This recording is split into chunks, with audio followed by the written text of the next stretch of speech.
ಪದ್ಧತಿ ಜ್ಞಾನ ಪ್ರತಿಪಾದನಾ ಸ್ಥಳ ಸೂತ್ರ 47 ಕೊನೆದು.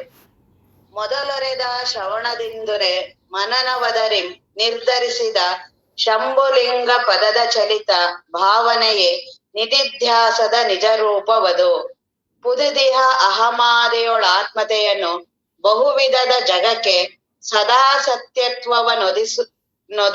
ನೊದವಿಸುತ್ತಿಹ ವಿಪರೀತವ ನೀರಲೀಯದೆ ಬೀಳ್ಕೊಡುತ್ತಿಹುದು. ಇದು ನಿಧಿಧ್ಯಾಸನ.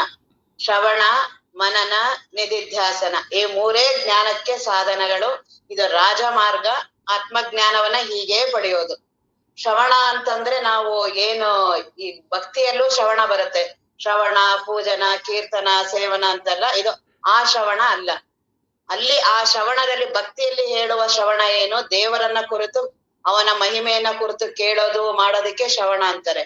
ಈ ಶ್ರವಣ ಆ ಶ್ರವಣ ಅಲ್ಲ. ಇಲ್ಲಿ ನಾನು ಬ್ರಹ್ಮವಸ್ತು, ನಾನು ಆತ್ಮವಸ್ತು, ನನ್ನ ಬಗ್ಗೆ ಸ್ವಾಧ್ಯಾಯ ಯಾವ್ದು ಇದೆಯೋ ಅದು ಶ್ರವಣ. ಜ್ಞಾನ ಮಾರ್ಗದ ಶ್ರವಣ ಬೇರೆ, ಭಕ್ತಿ ಮಾರ್ಗದಲ್ಲಿರುವ ಶ್ರವಣ ಬೇರೆ. ನಮಗೆ ಅದ್ರ ಬಗ್ಗೆ ಸ್ವಲ್ಪ ಸ್ಪಷ್ಟತೆ ಇಲ್ಲದೆ ಇರೋದ್ರಿಂದ ಆ ಶ್ರವಣವನ್ನು ಇಲ್ಲೂ ನಾವು ಬ್ರಹ್ಮವಸ್ತುವನ್ನ ಏನಾದ್ರು ಅದ್ರ ಬಗ್ಗೆ ಗುಣಗಾನ ಮಾಡೋದು, ಅದ್ರ ಸ್ತುತಿ ಮಾಡೋದು, ಇದು ಶ್ರವಣ ಅಲ್ಲ.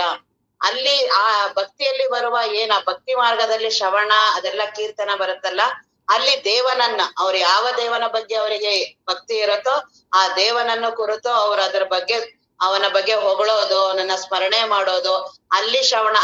ಅವನ ಮಹಿಮೆಯನ್ನ ಕೇಳೋದು, ಅವನು ಈ ರೀತಿ ಮಾಡ್ದ, ಅಂತ ಭಕ್ತರಿಗೆ ಈ ರೀತಿ ಮಾಡ್ದ, ಈ ರೀತಿಯನ್ನೆಲ್ಲ ಲೋಕವನ್ನೆಲ್ಲ ರಕ್ಷಿಸ್ತಾನೆ, ಈ ರೀತಿ ಅವನ ಬಗ್ಗೆ ಮಹಿಮೆಯನ್ನ ಕೇಳ್ತೀವಲ್ಲ, ಅದು ಭಕ್ತಿಯ ಶ್ರವಣ. ಈ ಶ್ರವಣ ಆ ರೀತಿ ಅಲ್ಲ. ಇಲ್ಲಿ ಏನಿದೆ, ಮುಮುಕ್ಷು ಇದ್ದಾನೆ ಇವರಾಗ್ಲೇ ಇವನಿಗೆ ನಿತ್ಯ ಅನಿತ್ಯ ವಸ್ತುವಿನ ವಿವೇಕ ಅವನಿಗೆ ಬಂದಿದೆ. ಅವನಿಗೆ ಶ್ರಮಾದಿ ಷಟ್ಕ ಸಂಪತ್ತು, ಮುಮುಕ್ಷತ್ವ. ಅವನಿಗೆ ಏನ್ ಸಮಸ್ಯೆ ಇದೆ ಈಗ ಅವನಿಗೆ ಅಂದ್ರೆ, ತನ್ನ ನಿಜ ಸ್ಥಿತಿ ತಾನೇನೆಂದು ಮುನ್ನಿನ ಪರಿಭವವೆಂತಾಯ್ತೆಂದು. ನನ್ನ ನಿಜ ಸ್ಥಿತಿ ಅಂದ್ರೆ ಏನು, ನಾನಂದ್ರೆ ಯಾರು, ಈ ರೀತಿ ಯಾವ ಸಂಶಯ ಬಂದು ಪ್ರವಚನ ಈ ಶ್ರವಣಾದಿ ಕೇಳ್ತಾರಲ್ಲ, ಇದು ಶ್ರವಣ. ಇನ್ನ ಉಳಿದಿದ್ದೆಲ್ಲವೂ ಶ್ರವಣ ಅಲ್ಲ. ಯಾರು ತನ್ನ ಬಗ್ಗೆ ತನ್ನ ಸ್ವಾಧ್ಯಾಯ ನಾನಂದ್ರೆ ಏನು ಅಂತ ಏನ್ ಮಾಡ್ತಾರಲ್ಲ, ಅದು ಶ್ರವಣ. ತನ್ನ ನಿಜ ಸ್ಥಿತಿ ತಾನೇನೆಂದು ಮುನ್ನಿನ ಪರಿಭವವೆಂತಾಯ್ತೆಂದು ಇನ್ನಿದು ಪರಿವುದು ಪಾಯಮೆದೆಂದು ನನ್ನಿಯ ನೆನಗೆಗಳೇ ಪೇಳೆಂದು. ಗುರುಗಳ ಹತ್ರ ಬಂದು ಈಗ ಅವನೇನ್ ಶ್ರವಣಾದಿಗಳನ್ನ ಕೇಳ್ತಿರ್ತಾನಲ್ಲ, ಅವನಿಗೆ ಈ ಸಮಸ್ಯೆ.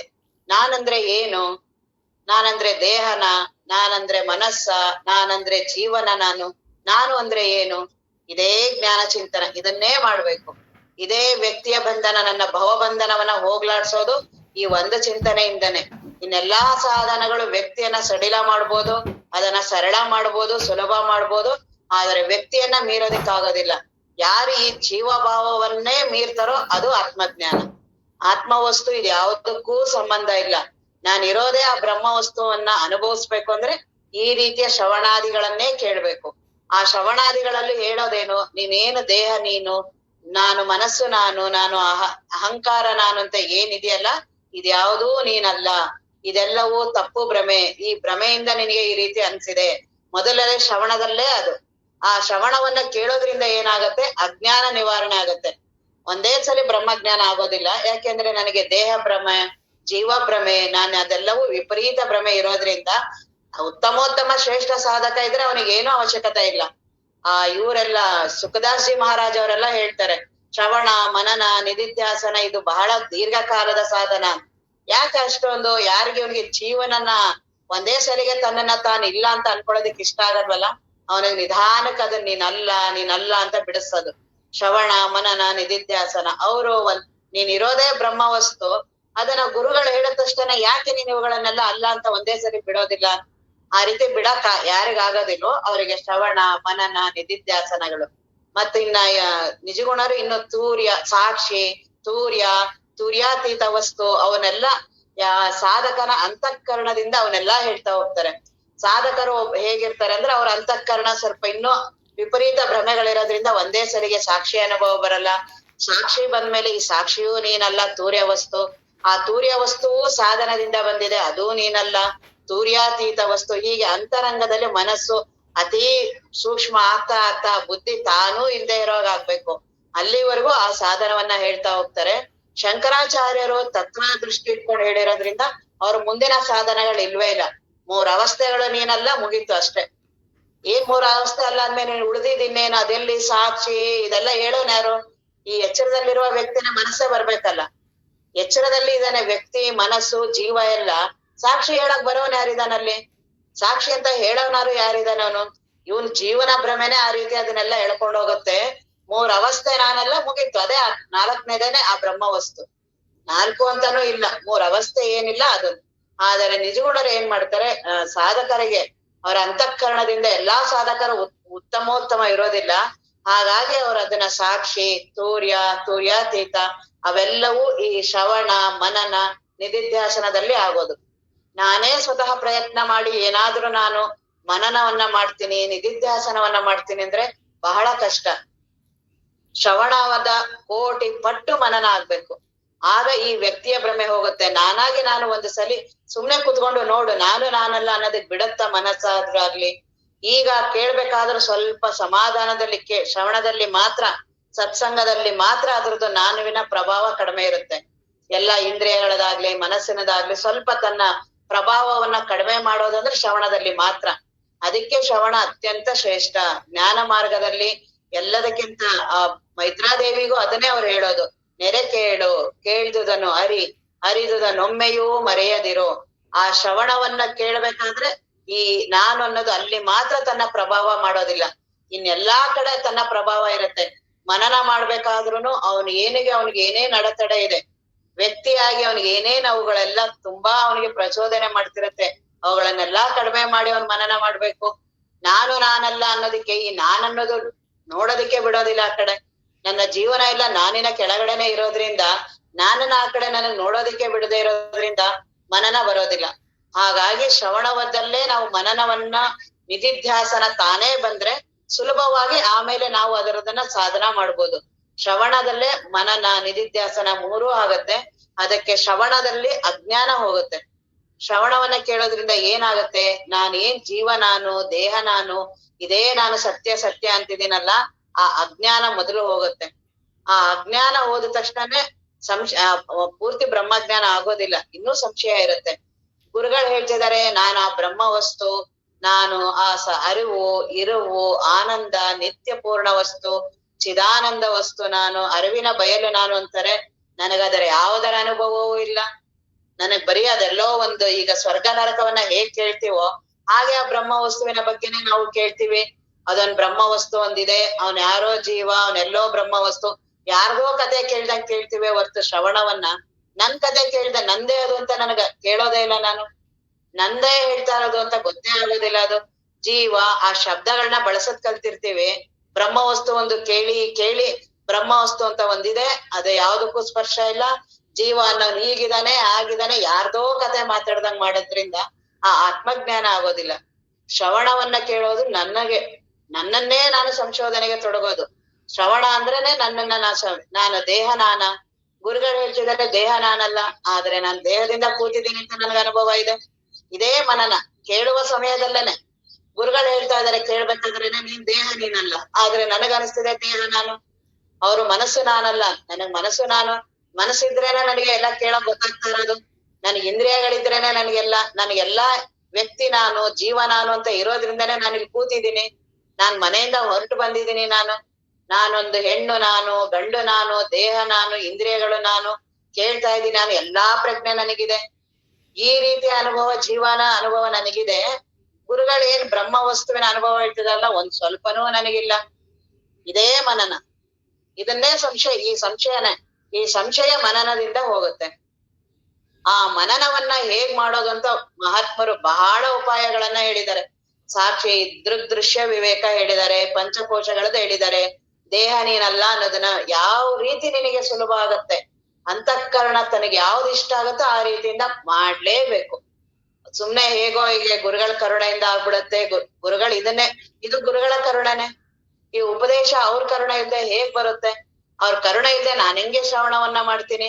ಅವ್ರ ಕರುಣೆ ಇಲ್ದೆ ಬ್ರಹ್ಮಚಿಂತನ ಕೇಳ್ಬೇಕಾದ್ರು ಅಂತಾನೆ ಏನ್ ಅನ್ಸುತ್ತೆ? ಎಲ್ಲವೂ ಅವ್ರ ಕರುಣೆನೆ.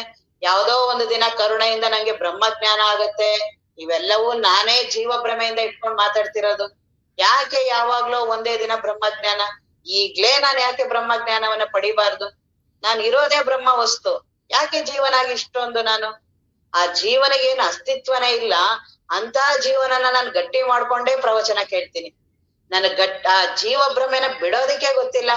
ಆ ಮನಸ್ಸಿದ್ರೆ ನನಗೆ ಜೀವ, ಆ ಜೀವ ಭ್ರಮೆ ಈ ಮನಸ್ಸೇ ಎಲ್ಲವೂ. ಇದೇ ಎಲ್ಲದಕ್ಕೂ ಸೃಷ್ಟಿಗೂ ಕಾರಣ. ಆ ಮನಸ್ಸಿದ್ರೆ ನಾನಿದ್ದೀನಿ, ಮನಸ್ಸಿಲ್ಲ ನಾನಿಲ್ಲ. ಇಷ್ಟೇ ನನ್ನ ಅನುಭವ ಇದೆಯೇ ಹೊರ್ತು ಬ್ರಹ್ಮ ವಸ್ತುವಿನ ಒಂದ್ ಸ್ವಲ್ಪನೂ ಅನುಭವ ಇಲ್ಲ. ಯಾಕೆಂದ್ರೆ ಆ ಕಡೆ ಲಕ್ಷಣೇ ಕೊಟ್ಟಿಲ್ಲ. ಈ ಭ್ರಮೆ ಒಳಗಡೆನೆ ಇರೋದ್ರಿಂದ, ನನಗೆ ಇದ್ರದೇ ಚಿಂತನ ಇರೋದ್ರಿಂದ ಮನನ ಮಾಡಕ್ ನನಗೆ ಅವಕಾಶನೇ ಕೊಡೋದಿಲ್ಲ. ಶ್ರವಣ ಕೇಳ್ಬೇಕಾದ್ರೂ ಜೀವಭಾವ ಇಟ್ಕೊಂಡೇ ಕೇಳೋದು. ಆ ಜೀವಭಾವ ಇಟ್ಕೊಂಡ್ ಕೇಳಿದ್ರೆ ಮನನ ಹೇಗ್ ಬರುತ್ತೆ? ನೀನು ವ್ಯಕ್ತಿಯಾಗಿ ನೀನ್ ವ್ಯಕ್ತಿನೇ ನೀನಲ್ಲ ಅಂತ ಶ್ರವಣ ಕೇಳ್ತಿರೋದು. ಆದ್ರೆ ನನಗೆ ಹೇಗಿದೆ, ನಾನು ಮನೆಯಿಂದ ಬಂದಿದ್ದೀನಿ, ಇಲ್ಲಿ ಕೂತಿದ್ದೀನಿ, ನಾನು ಹೇಳ್ತಾ ಇದ್ದಾರೆ ಗುರುಗಳು, ನಾನು ಕೇಳ್ತಾ ಇದ್ದೀನಿ. ನನಗೆ ಮನಸ್ಸು, ಇಂದ್ರಿಯ, ಜೀವ ನನ್ಗೆಲ್ಲ ಇರ್ಲಿಲ್ಲ ಅಂದ್ರೆ ನಾನೇನ್ ಕೇಳ್ತಿದ್ದೆ? ಗುರುಗಳ ಮಾತಿಲ್ಲಿ ಈಗ ನಿದ್ರೆಯಲ್ಲಿ ನನಗೆ ನನ್ನ ಅನುಭವ ಇಲ್ಲ, ಅಲ್ಲೇನು ನನಗಿಲ್ಲ. ನನಗೆ ಈ ಎಚ್ಚರದಲ್ಲಿ ಈಗ ಗುರುಗಳು ಏನಾದ್ರು ಶ್ರವಣ ಇವೆಲ್ಲವೂ ಏನಿದೆ ಎಲ್ಲ ಎಚ್ಚರದಲ್ಲೇನೆ. ಎಚ್ಚರ ಬಿಟ್ಟು ಗುರುಗಳು ಎಲ್ಲಿದ್ದಾರೆ? ಈ ಎಚ್ಚರ ಬಹಳ ಸತ್ಯ. ನಾನು ನಿದ್ರೆ ಮತ್ತು ಕನಸಿಗೆ ಹೋಗ್ ಬರ್ತೀನಿ. ಇದು ನನ್ನ ಅನುಭವ, ಜೀವನ ಅನುಭವ. ಜೀವ ಅಂದ್ರೆ ಯಾರೋ ಅಲ್ಲ, ನಾನೇ. ನನ್ನ ಅನುಭವ ನನಗೇನಂತ ಅನುಭವ ಇದೆ? ನಾನೀಗ ಎಚ್ಚರ ಆದೆ, ಒಂದು ಮನೆಯಲ್ಲಿದ್ದೀನಿ, ನಾನ್ ಹೆಣ್ಣು ಗಂಡು, ಈಗ ನಾನ್ ಮನೆಯಿಂದ ಹೊರಟೆ, ನಾನ್ ಪ್ರವಚನ ಕೇಳಕ್ ಬಂದಿದ್ದೀನಿ, ಗುರುಗಳು ಇದ್ದಾರೆ, ನಾನಿಲ್ಲಿ ಕೂತಿದ್ದೀನಿ, ನನಗೆ ದೇಹಾದಿಗಳಿದೆ, ನನಗೊಂದು ಮನೆ, ಹೆಂಡತಿ, ಮಕ್ಕಳು, ನಾನು, ಮೋಹ ಮಮಕಾರ ಎಲ್ಲಾ ಸೇರಿ, ದೇಹ, ಇಂದ್ರಿಯ, ಮನಸ್ಸು, ಅಹಂಕಾರ ಎಲ್ಲಾ ಸೇರಿ ನಾನಿದ್ದೀನಿ. ನನಗೆ ಸ್ಪಷ್ಟವಾದ ಜ್ಞಾನ ಇದೆ. ನನಗೆ ನಾನ್ ಎಚ್ಚರದವನಿರೋನು ಏನಿದ್ದೀನಿ, ನಾನು ಸತ್ಯ. ಇಲ್ಲೇ ನನ್ನ ಎಲ್ಲಾ ಸಾಧನೆಗಳು. ಆತ್ಮಜ್ಞಾನವನ್ನ ಕೇಳ್ಬೇಕಾದ್ರೆ ಎಚ್ಚರದಲ್ಲೇ ಇರ್ಬೇಕು. ನಿದ್ದೆ ಕನ್ಸಲ್ಲಿ ಏನ್ ಆತ್ಮಜ್ಞಾನ ಆಗತ್ತಾ? ಈ ಎಚ್ಚರದಲ್ಲೇ ಆತ್ಮಜ್ಞಾನ ಆಗೋದು. ಈ ರೀತಿಯ ಎಲ್ಲಾ ಅನುಭವಗಳು ನನಗಿದೆ. ಆದ್ರೆ ಗುರುಗಳು ಏನ್ ಹೇಳ್ತಿದ್ದಾರೆ? ಎಚ್ಚರನೇ ನೀನಲ್ಲ ಅಂತ. ಆದ್ರೆ ನನ್ನ ಅನುಭವದಲ್ಲಿ ಇಲ್ಲ. ಇದೇ ಮನನ. ಈ ಮನನ ಕೋಟಿ ಪಟ್ಟು ನಡಿಬೇಕು. ಈ ಸಂಶಯ ನನಗೇ ಬರ್ಬೇಕು. ಬರೀ ಅದನ್ನ ಕೇಳಿ ತಿಳುವಳಿಕೆಯಿಂದ ಮಾಡಿ ಅದನ್ನ ಅಲ್ಲೇ ಬಿಟ್ಟು ಹೋಗೋದಲ್ಲ. ಅದು ಹಗಲಿರುಳು ನನ್ನನ್ನ ಅನಿಸ್ಬೇಕು. ದೇಹನೇ ನಾನಲ್ಲ ಅಂದ್ರೆ ಮತ್ ನಾನ್ ಯಾಕೆ ಅಷ್ಟ್ ಕಷ್ಟ ಪಡ್ತಿದ್ದೀನಿ ದೇಹಾದಿಗಳಲ್ಲಿ? ಆ ದೇಹದ ನಾನಲ್ಲ ಅಂದ್ರೆ ಅದರ ಹಸುವೆ ದೃಶ್ಯ ನನಗೆ ಗೊತ್ತಾಗ್ಬಾರ್ದು. ಅದಕ್ಕಾಗುವ ಯಾವ ಸುಖ ದುಃಖಗಳು ನನ್ನ ಅನುಭವ ಬರ್ಬಾರ್ದು. ನೀನು ನಾನಲ್ಲ, ನಿನ್ನದು ಯಾವ್ದು ನನಗಾಗ್ಲೇಬಾರ್ದು. ರಸ್ತೆಯಲ್ಲಿ ಏನೇನೋ ನಡೀತಾ ಇರತ್ತೆ, ಘಟನೆಗಳು ನಡೀತಿರತ್ತೆ, ವ್ಯಕ್ತಿಗಳಿರ್ತಾರೆ, ಎಲ್ಲರೂ ಹೋಗ್ತಿದ್ದಾರೆ, ಮಾಡ್ತಿದ್ದಾರೆ, ಎಲ್ಲಾ ಮಾಡ್ತಿದ್ದಾರೆ. ನನಗದು ಯಾವ್ದ್ರದ್ದು ನನಗಾಗ್ತಿಲ್ಲ. ಯಾಕೆ? ಅವ್ರು ನಾನಲ್ಲ. ಬಹಳ ಸುಲಭ. ನಿನ್ನ ಆ ಹೊರಗಿನ ವಸ್ತುಗಳು ಯಾವುದೂ ನಾನಲ್ಲ. ಅದ್ರದ್ದು ಯಾವುದೂ ಅನುಭವ ನನಗಿರೋದೇ ಇಲ್ಲ. ಇಲ್ಲೇ ಹೊರಗಡೆ ಎಲ್ಲ ಉದಾಹರಣೆಗಳನ್ನ ನೋಡ್ತೀವಲ್ಲ, ಹಾಗೆ ನನ್ನ ದೇಹವನ್ನು ನಾನು ನೋಡ್ತೀನಲ್ಲ. ಆ ನನ್ನ ದೇಹವನ್ನ ನೋಡೋದಕ್ ನನಗ್ ಬರ್ಬೇಕು. ಬರೀ ಆ ಮನಸ್ಸು ಏನ್ ಮಾಡತ್ತೆ? ಎರಡು ರೀತಿ ತಾನೇ ಆಗತ್ತೆ. ತಾನೇ ದೇಹವನ್ನು ನೋಡೋದಾಗತ್ತೆ, ತಾನೇ ಅಲ್ಲ ಅಂತಾನೂ ಆಗತ್ತೆ. ಅದೇ ಬುದ್ಧಿ ಆಗತ್ತೆ. ಕೊನೆಗೆ ಆ ಬುದ್ಧಿನೂ ಮರೆಯಾಗತ್ತೆ. ಆ ರೀತಿ ಬುದ್ಧಿಯನ್ನ ಅದನ್ನ ವಿವೇಕ, ಇದೇ ವಿಚಾರ. ಜ್ಞಾನ ಮಾರ್ಗದಲ್ಲಿ ವಿಚಾರವೇ ಶ್ರೇಷ್ಠ. ಅಲ್ಲಿ ಯಾವ ಕ್ರಿಯೆಗಳಾಗ್ಲಿ, ಭಾವಕ್ಕಾಗ್ಲಿ, ಯಾವ ಇದಕ್ಕಾಗ್ಲಿ ಏನೂ ಇಲ್ಲ. ಎಲ್ಲವನ್ನೂ ನಾವು ಅಲ್ಲಗಳಿಲೇಬೇಕು. ಅವನಲ್ಲಿ ತಳ್ಳೇಬೇಕು. ಅವು ಯಾವುದೂ ಅಲ್ಲ. ಅದಕ್ಕ ದೇಹ ನಾನಲ್ಲ, ಅಲ್ಲ. ಅದರ ಯಾವ ಅನುಭವ ನನಗಿರಬಾರದು. ಈ ರೀತಿಯಾಗಿ ಮಾಡ್ಲೇಬೇಕು. ಆ ರೀತಿ ಮಾಡಿಲ್ಲ ಅಂದ್ರೆ ದೇಹದ ದುಃಖದಿಂದ ಪಾರಾಗೋದಿಲ್ಲ ನೀನು. ಆ ದೇಹದಲ್ಲೇ ಇದ್ದು ನಾನೇನಾದ್ರು ಸಾಧಿಸ್ತೀನಿ, ದೇಹವನ್ನ ನಾನು ಸಶಕ್ತವಾಗಿ ಇಟ್ಕೊಳ್ತೀನಿ, ಇಂಥದ್ ಯೋಗ ಮಾಡ್ತೀನಿ, ಭಕ್ತಿ ಮಾಡ್ತೀನಿ, ಅದು ಮಾಡ್ತೀನಿ. ನೋಡು, ಯಾರು ಇಲ್ಲಿವರೆಗೂ ಆ ರೀತಿ ಮಾಡಿ ಬದುಕಿದಾರ? ಯಾರು ಇಲ್ಲಿವರೆಗೂ ಉಳಿದಿದಾರ? ಅದರಲ್ಲಿ ಯಾರು ದೇಹದಲ್ಲಿದ್ದು ಆರಾಮಿದೀನಿ ಅಂತ ಕೊನೆಗೆ ಪ್ರಾಣವನ್ನ ಬಿಟ್ಟಿದಾರ? ಎಲ್ಲರೂ ದೇಹ. ಯಾಕೆಂದ್ರೆ ಅದ್ರ ಸ್ವಭಾವವೇ ಆ ರೀತಿ ಇದೆ. ಆ ದೇಹದ ಸ್ವಭಾವವೇ ಬಾಲ್ಯ, ಯೌವನ, ಮುಪ್ಪು ಅವನ್ನೆಲ್ಲ ಆಗೋದೇ ಅದ್ರ ಸ್ವಭಾವ. ಅದ್ರೊಳಗೆ ನಾನಿದ್ದು ಅದ್ರೊಳಗಡೆನೆ ನಾನ್ ಸಾಧನ ಮಾಡ್ತೀನಿ ಅಂತೀಯಲ್ಲ, ಹೇಗಾಗತ್ತೆ? ಅದನ್ನ ನಾನು ಆರಾಮ್ ಇಟ್ಕೋತೀನಿ, ಆರೋಗ್ಯವಾಗಿ ಇಟ್ಕೋತೀನಿ, ಅದರಿಂದ ನಾನ್ ಸುಖವನ್ನ ಅನುಭವಿಸ್ತೀನಿ ಅಂತೆಲ್ಲ ಹೇಗೆ ಸಾಧ್ಯ? ಅದು ತಾನ್ ಬದಲಾವಣೆ ಆಗ್ತಾನೇ ಇದೆ. ಅದನ್ನ ನೀನ್ ನೋಡ್ತೀಯಲ್ಲ. ನೀನು ಯಾವುದನ್ನ ನಾನ್ ನೋಡ್ತೀನಿ ಅದರ ಅನುಭವ ನನಗಿರಬಾರ್ದು. ಹೊರಗಿನ ಎಲ್ಲಾ ವಸ್ತುಗಳನ್ನ, ವ್ಯಕ್ತಿಗಳನ್ನ ನೋಡ್ತೀನಿ, ಇದೇ ಸಾಕ್ಷಿ. ಈ ರೀತಿಯ ಮನನವನ್ನ ಮಾಡ್ಲೇಬೇಕು. ನಾನು ನಿನಗೆ ಸಾಕ್ಷಿ ಅಂದ್ರೆ ನಿನಗೆ ಆಗುವ ಯಾವ ಸುಖ ದುಃಖಗಳು ನನಗಾಗೋದಿಲ್ಲ. ಹಾಗೆ ನನ್ನ ದೇಹವನ್ನ ನಾನು ಸಾಕ್ಷಿಯಾಗಿ ನೋಡಿದ್ರೆ ಅದರಲ್ಲಿ ಆಗುವ ಮುಪ್ಪು, ಕಾಯಿಲೆ, ಹಸಿವೆ, ತೃಷೆ ನನಗಾಗ್ಬಾರ್ದು. ಬರೀ ವಿವೇಕವನ್ನ ಬಳಸೋದು. ನೀನು ನಾನಲ್ಲ. ಹಂಗಾದ್ರೆ ನನ್ಗೆ ಏನಾರು ಆಗ್ತಿದೆ ನನ್ನ ದೇಹದೆಲ್ಲ ಅಂದ್ರೆ ನಾನು ನಂದು ಅಂದಿದ್ದೀನಿ. ನಿಂದ ಏನಾದ್ರೂ ನನಗಾಗ್ತಿದೆ ಅಂದ್ರೆ ನೀನ್ ನನ್ನ ಸ್ನೇಹಿತೆ ಅಂತ ಇರ್ಬೇಕು, ಇಲ್ಲ ನನ್ನ ಹೆಂಡತಿ, ನನ್ನ ಗಂಡ, ನನ್ನ ಮಕ್ಕಳು, ನನ್ನಿದು, ಆ ರೀತಿ ನಾನು ನಂದಂತ ಏನೋ ಆಗಿರತ್ತೆ. ಅದ್ರಿಂದ ಅವೆಲ್ಲ ಆಗ್ತಿರತ್ತೆ.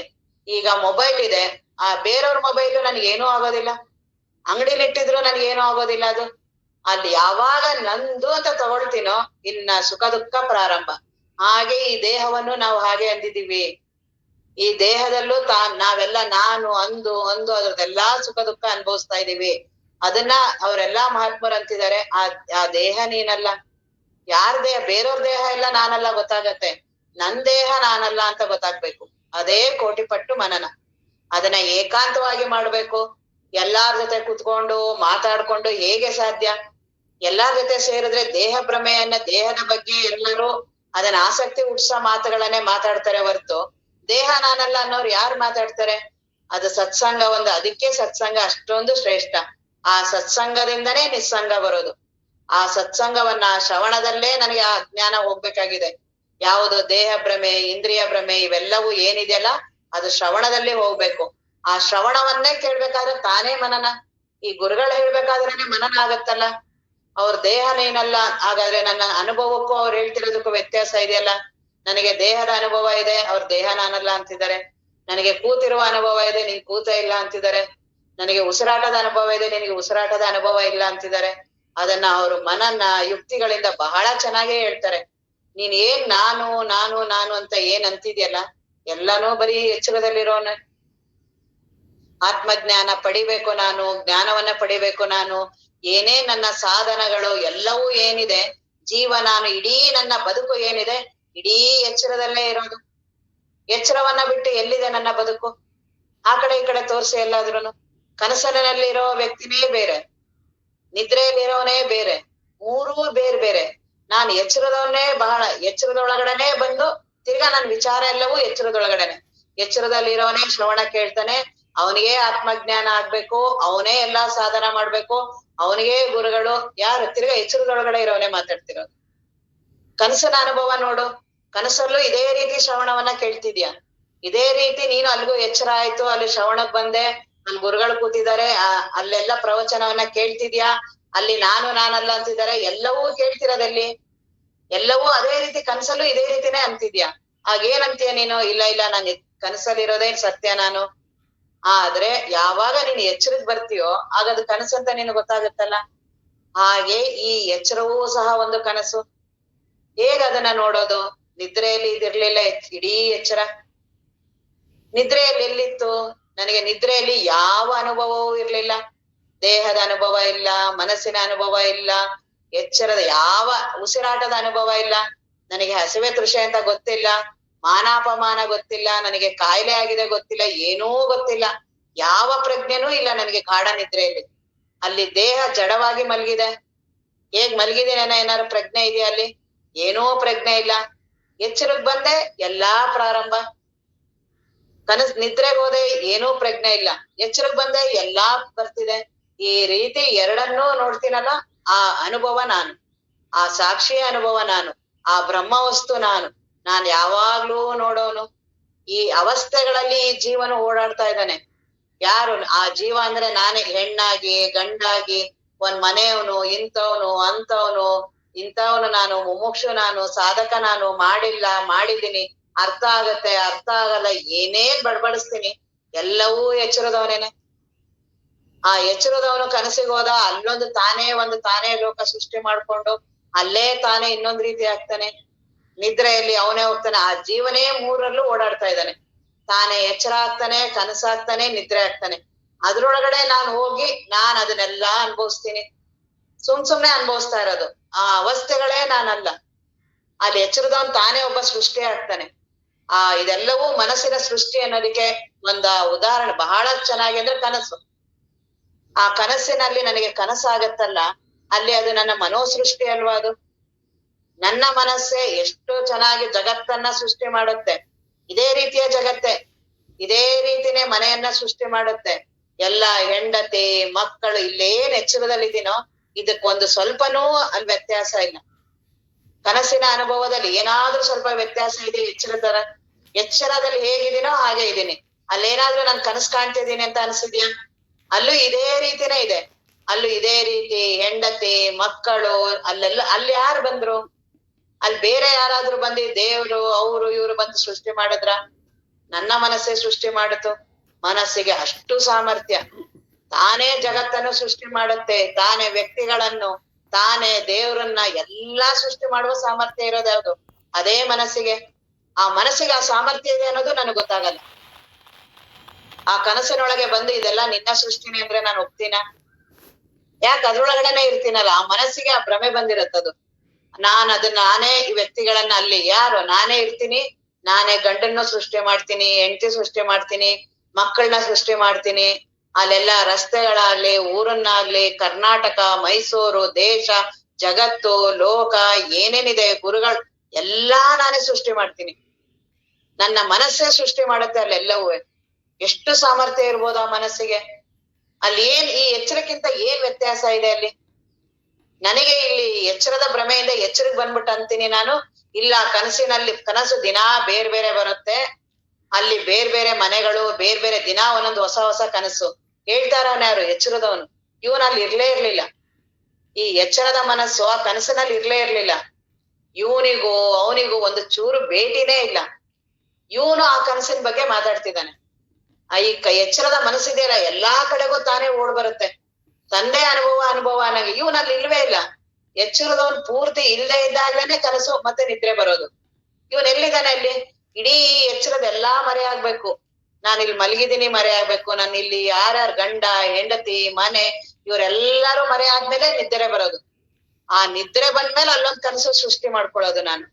ಆ ಸೃಷ್ಟಿ ಮಾಡ್ಕೊಂಡಿದ್ರಲ್ಲಿನು ಅಲ್ಲೇ ನಾನೇ ಎಲ್ಲಾರನ್ನೂ ಸೃಷ್ಟಿ ಮಾಡ್ತೀನಿ. ಎಷ್ಟು ಸಾಮರ್ಥ್ಯ ನನಗೆ! ದೇವ್ರಿಗಿಂತನೂ ಜಾಸ್ತಿ ಸಾಮರ್ಥ್ಯ ಇದೆ ನನ್ ಮನಸ್ಸಿಗೆ. ಅಲ್ಲಿ ದೇವ್ರನ್ನ ನಾನೇ ಸೃಷ್ಟಿ ಮಾಡೋದು. ಅಲ್ಲೂ ಇದೇ ರೀತಿ ತಿರುಪತಿ, ಆ ದೇವ್ರು ಈ ದೇವ್ರು ಇಲ್ಲೇನೇನಿದೆ ಅಲ್ಲೂ ಅಷ್ಟೇನೆ. ಅಲ್ಲೂ ಎಲ್ಲಾ ದೇವ್ರುಗಳು ಅದನ್ನೇ. ಅದು ಅಲ್ಲಿ ಯಾರು ಬಂದ್ರು? ನನ್ನ ಮನಸ್ಸಿಗೆ ಅಷ್ಟು ಸಾಮರ್ಥ್ಯ. ಅಲ್ಲಿ ಎಲ್ಲಾರ್ನೂ ಸೃಷ್ಟಿ ಮಾಡ್ತೀನಿ. ಅಲ್ಲಿ ಅವ್ರು ಮಾತಾಡೋದನ್ನು ನಾನೇ ಮಾತಾಡ್ತೀನಿ. ಎದುರುಗಡೆ ಮಾತಾಡೋರ್ನು ನಂದೇ ಮಾತು, ನಾನ್ ಮಾತಾಡೋದು ನಂದೇ ಮಾತು. ಅಲ್ಲಿ ಇನ್ಯಾರು ಬಂದ್ರು? ಗಂಡಂದು ನಾನೇ ಮಾತಾಡ್ತೀನಿ. ಎಲ್ಲಾ ಏಕಪಾತ್ರ ಅಭಿನಯ. ಹೆಂಡತಿದು ನಾನೇ ಮಾತಾಡ್ತೀನಿ. ಅಲ್ಲೇ ಇವ್ರದು ಮಕ್ಳದು ನಾನೇ ಮಾತಾಡ್ತೀನಿ. ಅವ್ನ್ ನನಗ್ ಅವನ್ ಮಗ ಆಗಿ ಅವ್ನ್ ನನಗ್ ಬೈಯೋದು ನಾನೇ. ನಾನ್ ಅವ್ನಿಗೆ ಉಪದೇಶ ಹೇಳೋದು ನಾನ್ ತಂದೆ ಆಗಿ ನಾನೇ ಮಾಡ್ತೀನಿ. ಹೆಂಡತಿಗೂ ಆಗಿ ನಾನೇ ಮಾಡ್ತೀನಿ, ಗಂಡ ಆಗಿ ನಾನೇ ಮಾಡ್ತೀನಿ. ಎಲ್ಲಾ ಏಕಪಾತ್ರ ಅಭಿನಯ ಮಾಡ್ತೀನಲ್ಲ ನಾನು. ಎಷ್ಟು ಸಾಮರ್ಥ್ಯ ಮನಸ್ಸಿಗೆ! ಅಲ್ಲಿ ಯಾರಾದ್ರೂ ಬೇರೆಯವ್ರು ಬಂದಿದಾರ ಅಲ್ಲಿ? ಇದೆಲ್ಲಾ ನನ್ನ ಮನಸ್ಸಿಗೆ ಅಷ್ಟು ಸಾಮರ್ಥ್ಯ ಇದೆ ಅನ್ನೋದು ಗೊತ್ತಾಗೋದಿಲ್ಲ. ನಾನೀಗ ಎಚ್ಚರದಲ್ಲಿ ಬಂದು ನೋಡು ಅಲ್ಲಿ ಕನಸಲ್ಲೇನೆ ಇದೆಲ್ಲ ಅಲ್ಲಿ ಯಾರು ಹೆಂಡತಿ ಮಕ್ಳು ಅನ್ನೋರು ಯಾರು ಇಲ್ಲ, ಅದೆಲ್ಲ ನೀನೇ ಹಂಗೆಲ್ಲ ಭಾವಿಸ್ತಿದ್ಯಾ ಕಲ್ಪಿಸ್ತಿದ್ಯಾ ಅಂದ್ರೆ ಒಂದ್ ಸ್ವಲ್ಪ ನಾನೇನಾದ್ರು ಒಪ್ತೀನ ಅಲ್ಲಿ? ಹಾಗೆ ಈ ಎಚ್ಚರದ್ದು ಅಂತಾರೆ. ಇನ್ನು ಕನಸಿಂದಾರು ಸ್ವಲ್ಪ ಸತ್ಯ ಅನ್ಬೋದು. ಎದ್ದ ತಕ್ಷಣನೇ ಸ್ವಲ್ಪನಾರು ಅದ್ರ ನೆನಪಿರತ್ತೆ. ಎಚ್ಚರ ಆದ ತಕ್ಷಣನೇ ಕನಸಲ್ಲಿ ನನಗೆ ಅವ್ರು ಬಂದಿದ್ರು ಇವ್ರು ಬಂದಿದ್ರು ಆ ದೇವ್ರು ಬಂದಿದ್ರು ಒಂದ್ ಸ್ವಲ್ಪನಾರು ನೆನಪಿದೆ. ಅದೇ ಈ ಎಚ್ಚರದ್ದು. ಕನಸಿನಲ್ಲಾಗ್ಲಿ ನಿದ್ರೆಯಲ್ಲಾಗ್ಲಿ ಒಂದು ಚೂರು ಇದ್ರ ಅನುಭವ ಇಲ್ಲ. ಎಷ್ಟು ಅಸತ್ಯ ಇದೆ ಇದು. ಇದ್ರೊಳಗಡೆನೆ ನಾನು ಇದ್ದು ವಿಚಾರ ಮಾಡೋದ್ರಿಂದ ಇದು ಬಹಳ ಸತ್ಯ ಅನಿಸ್ತಿದೆ. ಹಾಗೆ ಕನಸಿನ ಅನುಭವ ನಾನು ನೋಡು, ಈ ರೀತಿ ಮನನವನ್ನ ಮಾಡ್ಬೇಕು. ಈ ರೀತಿ ನನ್ನ ಬಗ್ಗೆ ನಾನೇ ಸಂಶೋಧನೆ ತೊಡಗ್ಬೇಕು. ಈ ರೀತಿ ಮಾಡ್ಬೇಕಂದ್ರೆ ನನ್ ಸ್ವಲ್ಪ ಏಕಾಂತ ಬೇಕಲ್ಲ. ಎಲ್ಲಾರ್ ಜೊತೆ ಕೂತಿದ್ದಾಗ ಹೇಗೆ ಈ ಮನಸ್ಸಿಗೆ ಆ ರೀತಿ ವಿಚಾರ ಮಾಡಕ್ ಬರುತ್ತೆ? ಅದಕ್ಕೆ ಕೋಟಿ ಪಟ್ಟು ಮನನ ಬೇಕು. ಈ ರೀತಿ ಯಾವಾಗ ಈ ರೀತಿ ಮಾಡ್ತೀನೋ ಮನಸ್ಸಿಗೆ ಆಗ ಒಂದು ವಿವೇಕ ಬರುತ್ತೆ. ತಾನೇ ಆ ಬುದ್ಧಿ ತಾನೇ ಎರಡೇ ರೀತಿ ತಾನೇ ಆಗತ್ತೆ. ತಾನೇ ಇವೆಲ್ಲವೂ ನಾನಲ್ಲ ಅನ್ನತ್ತೆ. ತಾನೇ ಆ ಆತ್ಮವಸ್ತುವನ್ನು ತಾನೇ ತೋರಿಸ್ತಾ ಹೋಗುತ್ತೆ. ಸಾಕ್ಷಿ ಆಗೋದು ಅದೇ ಬುದ್ಧಿನೇ. ಅಲ್ಲೇನ್ ಬ್ರಹ್ಮ ವಸ್ತು ಬಂದಿಲ್ಲ. ಈಗೇನ್ ಎಚ್ಚರದ ಮನಸ್ಸಿದೆಯಲ್ಲ, ಇದು ಎರಡ್ ರೀತಿ ತಾನೇ ಆಗತ್ತೆ. ಒಂದು ತಾನ್ ಎಚ್ಚರದೊಳಗಡೆ ಇದ್ದು ಜೀವನಾಗಿ ಅನುಭವಿಸೋದೊಂದು, ಅದನ್ನ ನಾನಲ್ಲ ಅನ್ನೋದು ಒಂದು. ಅದೇ ಮನಸ್ಸು ಸೂಕ್ಷ್ಮ ಆಗತ್ತೆ. ಈ ರೀತಿ ಮಾಡ್ಲೇಬೇಕು. ಇದೇ ನಿಧಿಧ್ಯಾಸನ. ಈ ಎಚ್ಚರದೊಳಗಡೆ ಇರುವ ವ್ಯಕ್ತಿ ಜೀವ ಇವನೇನಿದಾನಲ್ಲ, ಅದ್ರೊಳಗಡೆ ಇರುವ ಮನಸ್ಸಿದೆಯಲ್ಲ, ಅವೊಂದು ಬಹಳ ಅಲ್ಪ ಮನಸ್ಸು. ಅವನ್ ಬಹಳ ಸುಖ ದುಃಖ ಮೋಹ ಮಮಕಾರ ಎಲ್ಲವನ್ನೂ ಅನುಭವಿಸ್ತಾ ಇದ್ದಾನೆ ಆ ಎಚ್ಚರದವನು. ಕನಸವನು ಅವನೇ ಕನಸಾಗಿ ಅಲ್ಲೂ ಹೋಗಿ ಅನುಭವಿಸ್ತಾನೆ, ನಿದ್ರೆಯಲ್ಲಿ ಇಲ್ದೇ ಇರಂಗಾಗ್ತಾನೆ. ಈ ರೀತಿ ಮೂರನ್ನೂ ನೋಡ್ತೀನಲ್ಲ, ಆ ಸಾಕ್ಷಿ ನಾನು. ಈ ರೀತಿ ಆ ಅನುಭವ ಅದನ್ನೇ ಮಾಡೋದೇ ಆತ್ಮಾಕಾರ ವೃತ್ತಿ. ಅದೇ ನಿಧಿಧ್ಯಾಸನ. ಈ ರೀತಿಯ ಸಾಕ್ಷಿ ಅನುಭವ ಬಂದ್ರೇನೆ ದೇಹದಿಂದ ನಾನು ಪ್ರತ್ಯೇಕತೆ ಆಗೋದು. ಇಲ್ಲ ದೇಹದಲ್ಲೇ ಇದ್ದು ನಾನು ಅದನ್ನ ಮಾಡ್ತೀನಿ, ಯಾವ ದುಃಖಗಳೂ ಹೋಗೋದಿಲ್ಲ. ಎಷ್ಟ ದೊಡ್ಡ ಸಾಧನೆಗಳಾಗ್ಲಿ ಏನೇ ಮಾಡಿರೋರಾಗ್ಲಿ ಅವರ ಕೊನೆಯ ಜೀವನವನ್ನ ನೋಡಿದ್ರೆ ಎಷ್ಟು ದುಃಖಕರವಾಗಿದೆ. ಯಾಕೆಂದ್ರೆ ಎಲ್ಲಾ ದುಃಖಕ್ಕೂ ಕಾರಣ ಈ ದೇಹ ಭ್ರಮೆ. ಈ ದೇಹ ಭ್ರಮೆ, ಈ ಅಜ್ಞಾನ ಹೋಗ್ಬೇಕು ಅಂದ್ರೆ ಮನನವನ್ನ ಮಾಡ್ಲೇಬೇಕು. ಆ ಮನನದಿಂದನೇ ನಿಧಿಧ್ಯಾಸನ. ಮೂರು ಈಗ ಹೇಳ್ಬೇಕಾದ್ರೇನೆ ಆಗ್ತಿದೆಯಲ್ಲ. ಶ್ರವಣ, ಮನನ, ನಿಧಿಧ್ಯಾಸನ ಮೂರು ಒಂದೇ. ಮೂರು ಒಂದಾಗಿರುತ್ತದು. ಮೂರು ಪ್ರತ್ಯೇಕ ಅಲ್ಲ ಅದು. ಶ್ರವಣವನ್ನ ಈಗ ನಾನು ಹೇಳ್ತಾ ಇದ್ದೀನಿ, ಈ ದೇಹ ನೀನಲ್ಲ. ಆಗ ಅಂದ ತಕ್ಷಣ ನಿನಗೆ ಮನನ ಪ್ರಾರಂಭ ಅಲ್ಲ. ದೇಹ ನಾನಲ್ಲ ಅಂತಿದ್ದಾರೆ, ಆದ್ರೆ ನನಗೆ ದೇಹದ ಅನುಭವ ಇದೆ. ಬ್ರಹ್ಮ ವಸ್ತು ನಾನು ಅಂತಿದಾರಲ್ಲ ಅಂತ ಆ ಮನನ ಪ್ರಾರಂಭ ಆಯ್ತಲ್ಲ. ಈಗ್ಲೇ ಮನನ. ಏನ್ ದೇಹ ನಾನು, ಇಂದ್ರಿಯ ನಾನು, ಜೀವ ನಾನು ಅಂತಿದೆಯಲ್ಲ, ಅದಕ್ಕೆ ಸಾಕ್ಷಿ ನೀನು. ಅದನ್ನು ನೋಡುವ ಅರಿವು ನೀನು. ಇವೆಲ್ಲವೂ ದೃಶ್ಯ, ನೀನು ದೃಕ್. ಯಾವಾಗಲೂ ನಾನು ನೋಡೋನು ನಾನು. ಯಾವಾಗಲೂ ನಾನು ಇರೋದೇ ನೋಡೋನು ನಾನು. ಈ ನೋಡಿಸ್ಕೊಳ್ಳೋದ್ರಲ್ಲಿ ನಾನಿಲ್ಲ. ಇವೆಲ್ಲವೂ ನೋಡಿಸ್ಕೊಳ್ಳುತ್ತೆ. ಇವುಗಳಿಗೆ ಸ್ವತಂತ್ರವಾದ ಚೈತನ್ಯ ಇಲ್ಲ. ಇವೆಲ್ಲವೂ ಜಡ. ದೇಹಕ್ಕೆ ಸ್ವತಂತ್ರವಾದ ಚೈತನ್ಯ ಇಲ್ಲ. ಯಾಕೆಂದ್ರೆ ನಿದ್ರೆ ಅನುಭವ ನೋಡು, ಅದು ಜಡವಾಗಿ, ಅದಕ್ಕೆ ಚೈತನ್ಯ ಇದ್ದಿದ್ರೆ ಎಲ್ಲೋಯ್ತು ಅದ್ರ ಚೈತನ್ಯ? ಈ ದೇಹ, ಇಂದ್ರಿಯ, ಮನಸ್ಸು ಇವುಗಳಿಗೆಲ್ಲದಕ್ಕೂ ಆಧಾರವಾಗಿರುವ, ಅಧಿಷ್ಠಾನವಾಗಿರುವ ಆ ಬ್ರಹ್ಮವಸ್ತು ನಾನು. ನಾನಿರೋದೇ ಆ ಬ್ರಹ್ಮವಸ್ತು. ಅಹಂ ಬ್ರಹ್ಮಾಸ್ಮಿ. ಈ ರೀತಿಯ ನಿಧಿಧ್ಯಾಸನ ಬರ್ಬೇಕು. ಈ ರೀತಿಯ ನಿಧಿಧ್ಯಾಸನ ಬಂದ್ರೇನೆ ದೇಹ ಭ್ರಮೆ ಹೋಗೋದು. ದೇಹದ, ಮನಸ್ಸಿನ ಇವೆಲ್ಲಾ ಭಾವನೆ ಹೋಗ್ಬೇಕಂದ್ರೆ ನಿಧಿಧ್ಯಾಸನದ ಅನುಭವ ಬರ್ಲೇಬೇಕು. ಪ್ರತ್ಯೇಕತೆ ಆಗ್ಲೇಬೇಕು. ನಾನು ಈ ಮೂರು ಅವಸ್ಥೆಗಳಿಗೂ ಸಾಕ್ಷಿಯಾಗಿರುವ ಆ ಬ್ರಹ್ಮವಸ್ತು ನಾನು. ನನ್ನ ಅಧಿಷ್ಠಾನದಲ್ಲಿ ಮೂರು ಅವಸ್ಥೆಗಳು ಕಾಣಿಸ್ಕೊಳ್ತಾ ಇದೆ. ಈ ಎಚ್ಚರದ ಜೀವ, ಕನಸಿನ ಜೀವ, ನಿದ್ರೆ, ಈ ಮೂರನ್ನೂ ಅರಿತೀನಿ ನಾನು. ಈ ಮೂರನ್ನೂ ಅರಿಯುವ ಅರಿವು ನಾನು. ಇದಕ್ಕೆ ಸಾಕ್ಷಿಯಾಗಿರುವ ಅರಿವು ನಾನು. ಈ ರೀತಿಯ ಮನನ ನಮ್ಗೆ ಕೋಟಿ ಪಟ್ಟು ಆಗ್ಬೇಕು. ಹಗಲಿರುಳೆನ್ನದೆ ಅದನ್ನು ಏನು ಒಲುಮೆಯೋಳು ಪ್ರೀತಿಯಿಂದ ಇದನ್ನ ಮಾಡ್ಬೇಕು. ಆಗ ಆ ಬ್ರಹ್ಮಜ್ಞಾನ ತಾನೇ ಸ್ಫುರಿಸುತ್ತೆ. ನಾನು ಯಾವಾಗ ಆ ಸಾಕ್ಷಿ ಅನುಭವದ ಕಡೆ ಲಕ್ಷ್ಯ ಕೊಡ್ತೀನಿ, ನಾನಿರೋದೇ ಬ್ರಹ್ಮ ವಸ್ತುವಿನ ಕಡೆ ಲಕ್ಷ್ಯ ಕೊಡ್ತೀನಿ, ಈ ಮೂರು ಅವಸ್ಥೆಗಳನ್ನ ನಾನ್ಯಾಕ್ ನೋಡ್ಲಿ? ಅದಕ್ಕೆ ಅಸ್ತಿತ್ವವೇ ಇಲ್ಲ.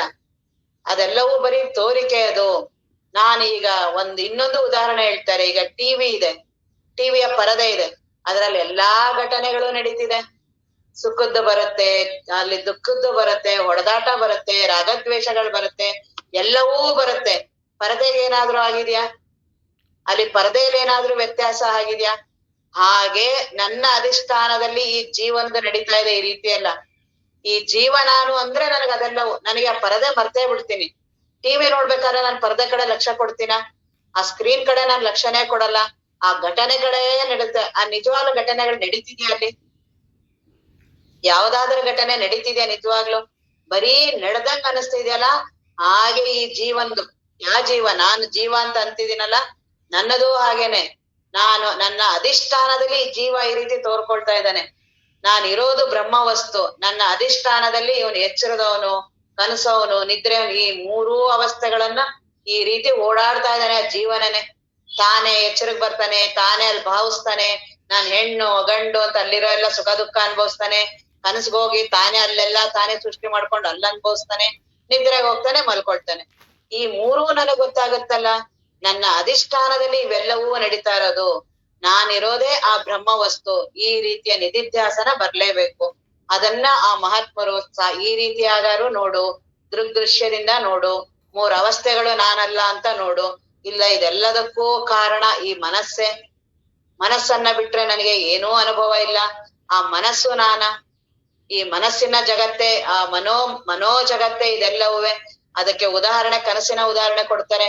ಕನಸಲ್ಲಿ ನಿನ್ನ ಮನಸ್ಸೇ ಎಲ್ಲಾ ಜಗತ್ತನ್ನ ಸೃಷ್ಟಿ ಮಾಡ್ತಲ್ಲ, ಹಾಗೆ ಎಚ್ಚರದಲ್ಲಿ ಯಾಕೆ ಮಾಡಿಲ್ಲ? ನೀನ್ ಎಚ್ಚರದೊಳಗಡೆ ಇದ್ದು ಎಚ್ಚರದ ಭ್ರಮೆಯಿಂದ ಈಗ ಕನಸೊಳಗಡೆ ಬಂದು ಏನೇ ಉಪದೇಶ ಮಾಡಿದ್ರು ಹೇಗ್ ನನಗೆ ಅರ್ಥ ಆಗೋದಿಲ್ವೋ ಹಾಗೆ ಎಚ್ಚರದಲ್ಲೂ ಆಗಿದೆ. ನಾನ್ ಏನಂತೀನಿ, ಕನಸಿನಲ್ಲಿ ಪ್ರತಿದಿನ ಬೇರೆ ಬೇರೆ ಬರುತ್ತೆ, ಆದ್ರೆ ಎಚ್ಚರದಲ್ಲಿ ಆ ರೀತಿ ಇಲ್ಲ. ಇವತ್ ಯಾವ ಮನೇಲಿ ಮಲ್ಗಿದ್ನೋ ನಾನು ಎಚ್ಚರ ಆಗಿ ತಿರ್ಗಾ ಬಂದು ಅದೇ ಮನೇಲೇ ಇರ್ತೀನಿ ನಾನು. ಕನಸಲ್ಲಿ ಆ ರೀತಿ ಅಲ್ಲ. ನೆನ್ನೆ ಒಂದ್ ಬೇರೆ ಇತ್ತು, ಇವತ್ತೊಂದ್ ಕನಸು ಬೇರೆ ಇತ್ತು ಇಲ್ಲಿ. ಆದ್ರೆ ಎಚ್ಚರ ಆ ರೀತಿ ಅಲ್ಲ. ಇಲ್ಲಿ ಹೆಂಡತಿ ಮಕ್ಳು ನಿಜ. ನೆನ್ನೆ ನಾನು ಯಾವ್ದು ಕೆಲ್ಸ ಬಿಟ್ಟು ಹೋಗಿದ್ನೋ ಇವತ್ ಬೆಳಗ್ಗೆ ಎದ್ದು ತಿರ್ಗಾ ಆ ಕೆಲ್ಸ ಮುಂದುವರಿಸ್ತೀನಿ ಮಲ್ಗಿ ಎದ್ದದ್ಮೇಲೆ. ಅಂದ್ರೆ ಎಚ್ಚರ ಸತ್ಯ, ಕನಸು ಆ ರೀತಿ ಅಲ್ಲ. ತಿರ್ಗಾ ನಾನು ಎಚ್ಚರದ ಭ್ರಮೆ ಒಳಗೆ ಆ ರೀತಿ ಅಂತಿದ್ದೀನಿ. ಕನಸಲ್ಲಿ ನನಗೆ ಯಾವತ್ತಾದ್ರೂ ನಾನು ಇವತ್ತು ನಿನ್ನೆ ಒಂದು ಹೊಸ ಮನೇಲಿದ್ದೆ, ಇವತ್ತೊಂದು ಹೊಸ ಮನೇಲಿ ಬಂದಿದ್ದೀನಿ, ನಿನ್ನೆ ನಾನು ಅರ್ಧ ಬೇರೆ ಕೆಲಸ ಮುಗಿಸಿದೀನಿ, ಇವತ್ ಬೇರೆ ಅಂತ ಏನಾರು ಅನ್ಸತ್ತಾ? ಆ ಕನಸಿನ ಅನುಭವವನ್ನ ಕನಸಿನ ರೀತಿಲಿ ನೋಡಿದ್ರೆ ಎಚ್ಚರದಲ್ಲಿ ಹೇಗಿದೀನೋ ಹಾಗೆ ಅದನ್ನು ಅದು ಹೇಗೆ ಕನಸಿನಲ್ಲಿ ಮನೋಸೃಷ್ಟಿನೋ ಎಚ್ಚರನು ಯಾಕೆ ಮನೋಸೃಷ್ಟಿ ಆಗಿರ್ಬಾರ್ದು? ಯಾರ್ದು? ನನ್ನ ಮನೋಸೃಷ್ಟಿ.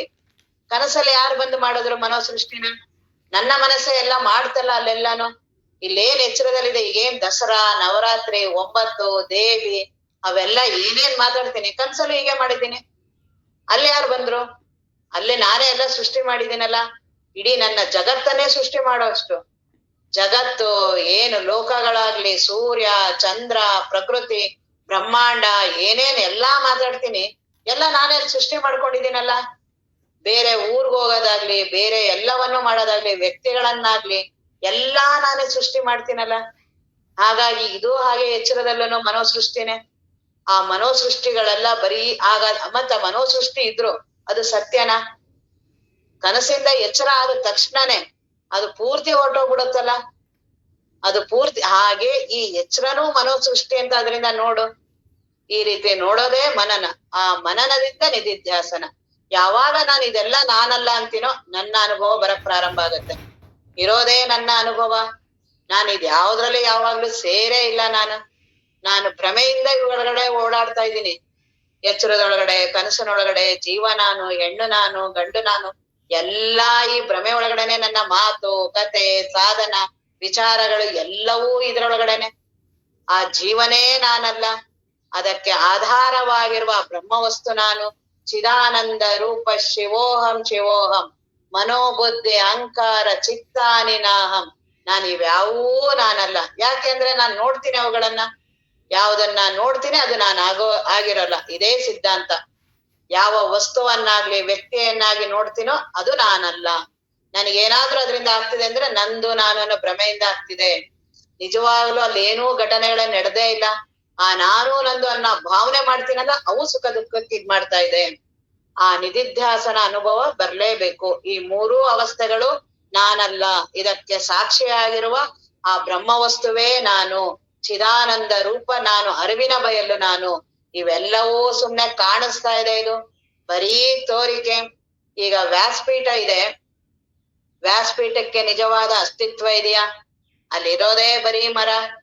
ನಾನ್ ಬರೀ ವ್ಯಾಸಪೀಠ ನೋಡೇ ಗೊತ್ತು, ನನಗೆ ಬರೀ ವ್ಯಾಸಪೀಠನೇ ಕಾಣಿಸುತ್ತೆ. ವ್ಯಾಸಪೀಠ ಕಾಣಿಸ್ತು, ಮುಂದಿನ ಕ್ರಿಯೆಗಳೆಲ್ಲ ಪ್ರಾರಂಭ.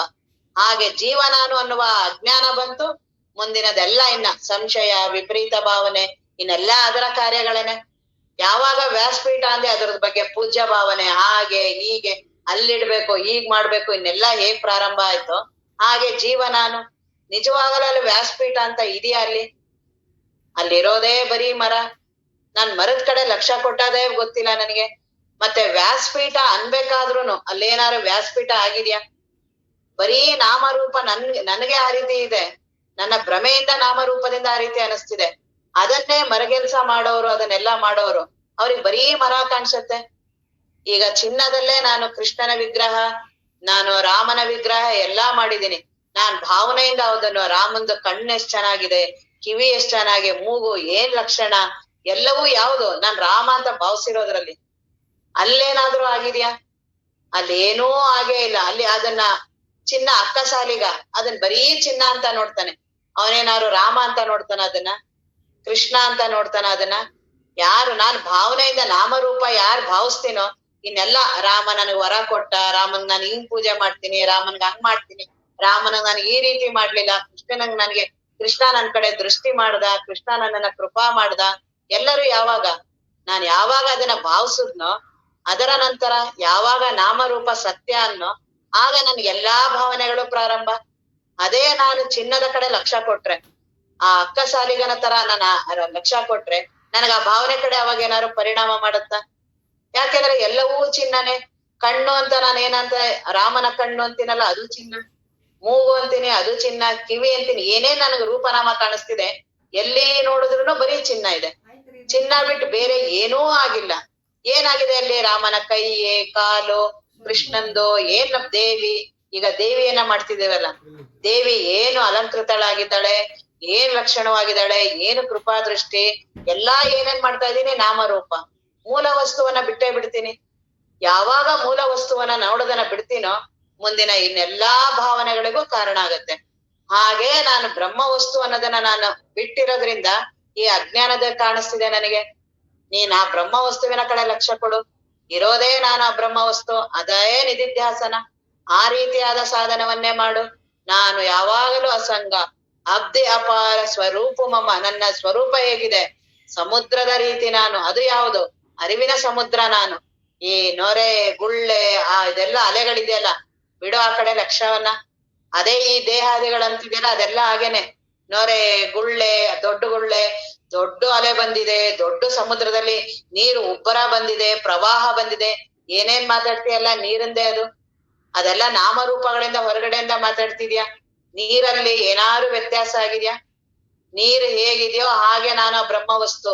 ನೀನಿಲ್ಲೆಲ್ಲ ದೇಹಾದಿಗಳ ಕಡೆ ನೋಡಿ ಅವ್ರು ಅಷ್ಟ್ ಚೆನ್ನಾಗಿದ್ದಾರೆ, ಇವ್ರು ದೊಡ್ಡವರು, ದೊಡ್ಡದು, ಹೇಗೆ ಅದನ್ನೆಲ್ಲ ಮಾತಾಡ್ತೀವಲ್ಲ ಹಾಗೆ. ಚಿಕ್ಕ ಗುಳ್ಳೆ, ದೊಡ್ಡ ಗುಳ್ಳೆ, ನೊರೆ, ದೊಡ್ಡಲೆ, ಚಿಕ್ಕಲೆ, ಇವೆಲ್ಲಾ ಮಾತಾಡ್ತಾ ಇರೋದೆಲ್ಲಿ? ಆ ನಾಮರೂಪಗಳನ್ನ ನೋಡ್ಕೊಂಡು. ನೀರು ದೊಡ್ಡಲೆ ಆದಾಗ ಏನಾದ್ರು ನೀರಲ್ಲಿ ವ್ಯತ್ಯಾಸ ಆಗಿದ್ಯಾ? ಚಿಕ್ಕಲೆ ಆದಾಗ ಏನಾದ್ರು ವ್ಯತ್ಯಾಸ ಆಗಿದ್ಯಾ? ಹಾಗೆ ನನ್ನ ಸ್ವರೂಪ. ನಾನಿರೋದೇ ಆ ಅರಿವಿನ ಸ್ವರೂಪ ನಾನು. ನನ್ನ ಸ್ವರೂಪದಲ್ಲಿ ದೇಹಾದಿಗಳಿಗೆ ಅಸ್ತಿತ್ವವೇ ಇಲ್ಲ. ನನ್ನ ಸ್ವರೂಪದಲ್ಲೇ ಇವೆಲ್ಲವೂ ಕಾಣಿಸ್ತಾ ಇದೆ. ಅಬ್ಧಿ ಅಪಾರ ಸ್ವರೂಪ ಮಮ. ಲಹರಿ, ವಿಷ್ಣು, ಮಹೇಶ, ಧನೇಶ, ಏನೇನಿ ದೇವರುಗಳು ಇವನ್ನೆಲ್ಲ ಹೇಳ್ತಿಯಲ್ಲ, ಎಲ್ಲವೂ ಆ ಅಲೆಗಳ. ಅದ್ಯಾವುದೂ ಆ ಬ್ರಹ್ಮ ವಸ್ತುವಿಗೆ ಸ್ಪರ್ಶನೇ ಇಲ್ಲ. ಸಮುದ್ರಕ್ಕೆ, ನೀರಿಗೆ ಯಾವ್ದಾರ ಸ್ಪರ್ಶ ಏನಾರು ಅಲ್ಲಿ ಆಗಿದೆಯಾ ಬದಲಾವಣೆ? ಎಲ್ಲವೂ ನೀರೇ. ಹಾಗೆ ನನ್ನ ಸ್ವರೂಪ. ಈ ರೀತಿಯಾದ ನಿಧಿಧ್ಯಾಸನವನ್ನ ಮಾಡ್ಲೇಬೇಕು. ಇನ್ನ ಮುಂದಿನ ಸೂತ್ರ ನಾಳೆ ನೋಡೋಣ. ಓಂ ಪೂರ್ಣಮದ ಪೂರ್ಣಮಿದಂ ಪೂರ್ಣಾತ್ ಪೂರ್ಣಮುದಚ್ಯತೆ ಪೂರ್ಣಸ್ಯ ಪೂರ್ಣಮಾದಾಯ ಪೂರ್ಣಮೇವಾವಶಿಷ್ಯತೆ. ಓಂ ಶಾಂತಿ ಶಾಂತಿ ಶಾಂತಿ.